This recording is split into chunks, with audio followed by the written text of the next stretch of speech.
Carlos Alcaraz once again proved why he's one of the mentally toughest and most adaptable players on the ATP Tour. On Tuesday, in his second group stage match of the ATP Finals in Turin, the Spaniard survived a real test against Taylor Fritz. A battle of power, nerves, and pure endurance that stretched to the limit before finally tipping in Alcaraz's favor. The match started in a way that worried his fans. Fritz came out firing, dictating with his serve and forehand, while Alcaraz struggled to find rhythm on the indoor surface. The American's pace, his quick points, and his fearless hitting from the baseline left the Spaniard chasing shadows through most of the first set. It was aggressive, confident tennis from Fritz, the kind of display that silences a crowd. Alcaraz, on the other hand, was clearly out of his comfort zone. His timing wasn't sharp, his movement seemed slightly heavy, and his returns lacked depth. The first set slipped away in a tense tiebreak where Fritz kept his composure and took the lead with authority. The scoreboard said one thing, but anyone who's followed Alcaraz knew the match was far from over. And then came the turning point, the moment that changed everything. Midway through the second set, down 6-5, Alcaraz finally found his spark. He chased down impossible shots, opened the court with fierce forehands, and forced Fritz into defensive positions. At 30-40, he earned his first real break opportunity, and took it. That single moment flipped the match upside down. "Sometimes one point can change everything," he admitted later in the press conference. "That was the key moment. From there, I found my good tennis again." It was the same Alcaraz the tennis world loves to watch, aggressive, joyful, unpredictable. His body language transformed, the confidence returned, and suddenly the entire rhythm of the match belonged to him. Every drop shot, every passing shot, every rally seemed to come alive again. The fans inside the Pala Alpitour felt it too. Momentum had shifted. In the decider, Fritz was still fighting, but he was no longer in control. The American's powerful serve began to lose its bite, while Alcaraz's returns and transitions grew sharper with every game. "I'm very happy, but also very tired," Carlos said afterward. "At one point, I didn't know what to do. I was exhausted. But I found a way to play my best tennis again." It wasn't his most dominant win, far from it, but it was one of his smartest. It was the kind of victory that defines champions. The ability to adapt when things don't flow, to fight back when rhythm disappears, and to find light when the match seems lost. With this win, Alcaraz takes a huge step toward qualifying for the semifinals. If Alex de Minaur defeats Lorenzo Musetti later tonight, Carlos will enter Thursday's final group match without any pressure. Even if Musetti wins, the scenarios for Alcaraz to be eliminated are highly unlikely. "I tried to stay calm and take advantage of the few chances he gave me," said the Spaniard. "Taylor played an incredible match. I hope the people enjoyed it as much as I did. Better late than never." Taylor Fritz walked off the court in disbelief, shaking his head. He had been in control for most of the first two sets, dictating the rallies, landing huge serves, and pinning Alcaraz deep behind the baseline. Yet somehow, when it mattered most, the match had slipped through his fingers. The frustration on his face said everything. In the post-match press conference, Fritz didn't hide his emotions. "It's just frustrating," he admitted bluntly. "I played two really solid sets. I was doing a lot of things right, but against Carlos, if you don't close it when you have the chance, you're in trouble. He has that ability to turn things around fast." It's a statement that many players on tour have echoed. Alcaraz's resilience and ability to switch momentum are what separate him from almost everyone else. One minute he looks lost. The next, he's unstoppable. That change began late in the second set when the Spaniard started reading Fritz's serve better.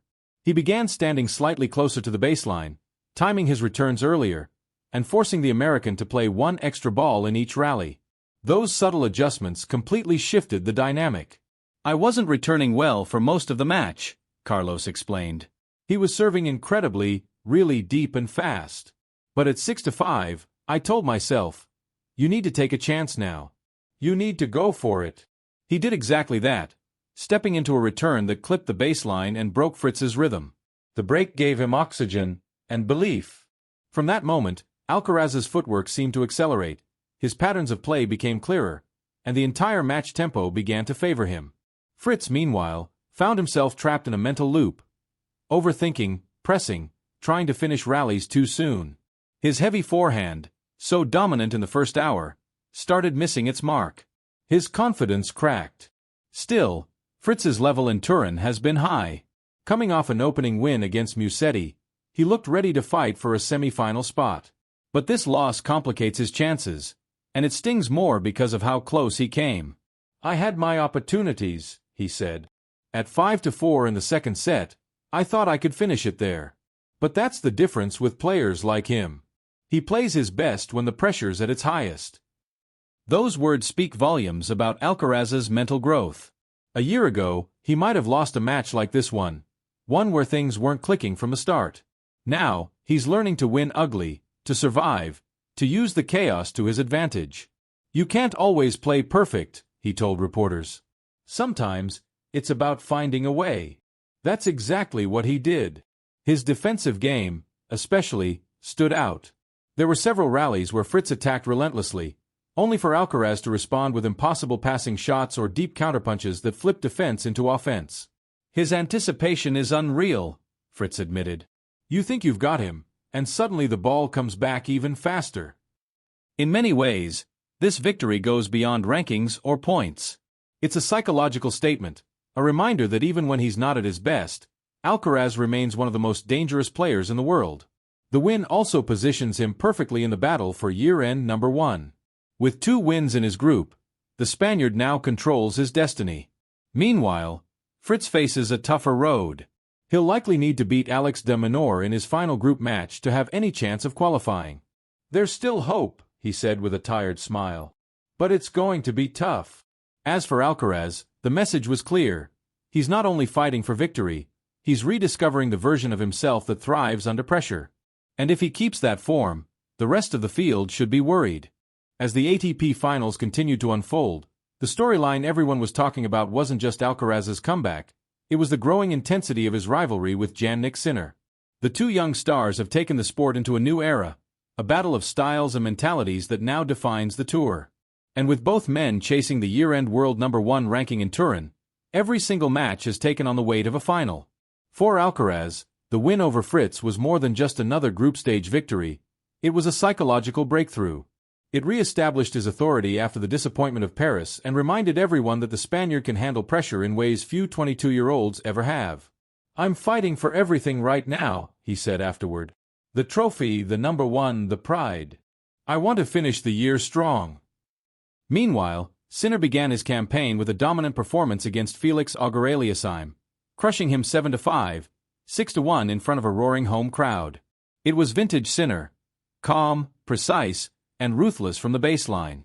The Italian extended his incredible indoor winning streak to 26 consecutive matches, proving again why the hard-court conditions in Turin seemed tailor-made for him. "I'm just trying to stay focused on my tennis," Sinner said after his win. "When you play here in Italy, you feel the energy of the people. It's special." That contrast, Alcaraz's explosive charisma versus Sinner's icy precision, has become one of the defining dynamics in modern tennis. Both have transformed the sport's landscape, blending power with creativity, intensity with grace. And in Turin, those two universes are on a collision course once again. Analysts see it clearly. If Alcaraz keeps winning, he'll reclaim the year-end number 1 no matter what Sinner does. 3 victories in the group stage would seal it. But Sinner, defending champion and current world leader, knows that anything less than perfection could cost him everything. The Italian must win the tournament without losing a single match to guarantee staying on top. A monumental task even for him. Novak Djokovic's late withdrawal from the event has only fueled the tension.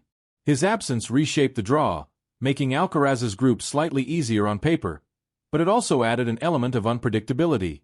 The Serbian, who pulled out due to a shoulder issue after winning his 101st title in Athens, left behind a vacuum that the two young stars are now eager to fill. "The throne is open," one commentator said during the broadcast. "And both Sinner and Alcaraz want it." Off the court, their mutual respect remains genuine.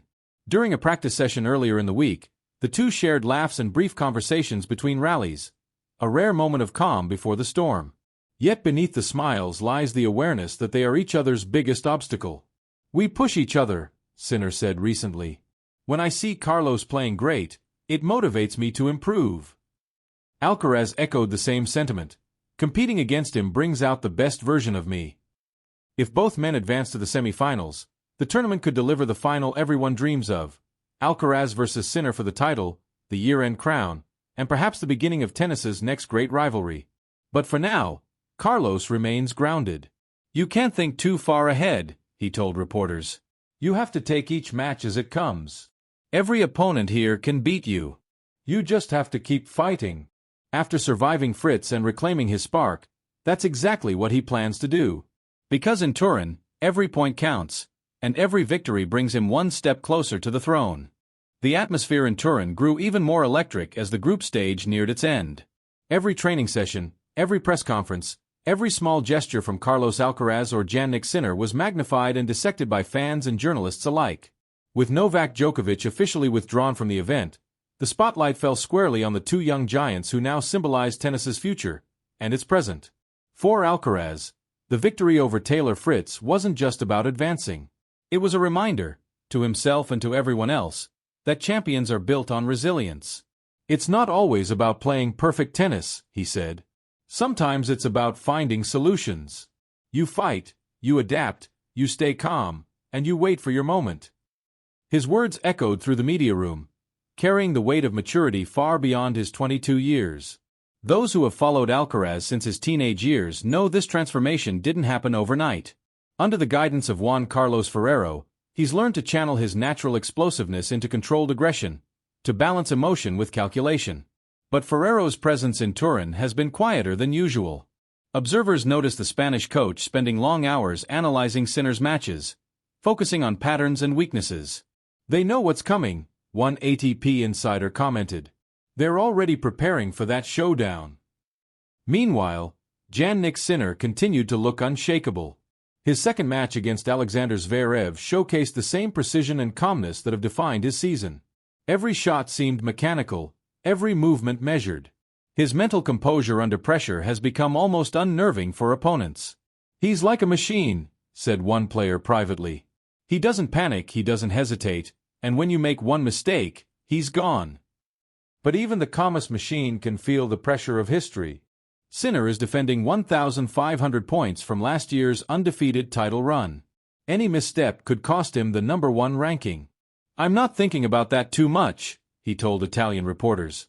"If I play good tennis, the rest will come naturally." Yet the intensity in his eyes betrayed how much it really means to him. Back in the Spanish camp, the mood was focused but lighter. Alcaraz's team knows that his biggest weapon isn't just his forehand or footwork, it's his ability to play with joy. His laughter in practice sessions, his quick jokes with the staff, his constant energy, they're all part of what keeps him balanced. "Carlos doesn't need to be angry to play his best tennis," Ferrero once said. "He just needs to enjoy the fight." And Turin has become the perfect battleground for that philosophy. The city breathes tennis this week. The streets around the Pala Alpitour are filled with fans wearing Spanish and Italian flags, children waving homemade signs, and local vendors blasting highlight reels of both stars on giant screens. Everyone knows what's at stake, not just the ATP Finals trophy, but the symbolic crown of the sport's next ruler. Then came the press conference that ignited social media. A journalist asked Alcaraz whether he felt he could handle the pressure of being the new face of tennis after Djokovic's withdrawal. Carlos smiled slightly and replied, "Pressure? No. It's not pressure. It's motivation. If people expect me to carry tennis forward, I'll do it my way." With a smile. It was classic Alcaraz. Fearless, humble, and confident all at once. As he prepares for his next match, the scenario is simple. 3 wins in the group stage, and he secures the year-end #1 regardless of what Sinner does. Anything less, and the Italian's path opens again. 2 players. 1 crown. 1 city holding its breath. If this week in Turin is a preview of the future, tennis fans are witnessing the beginning of something far greater than a single tournament. They're watching the dawn of a new era.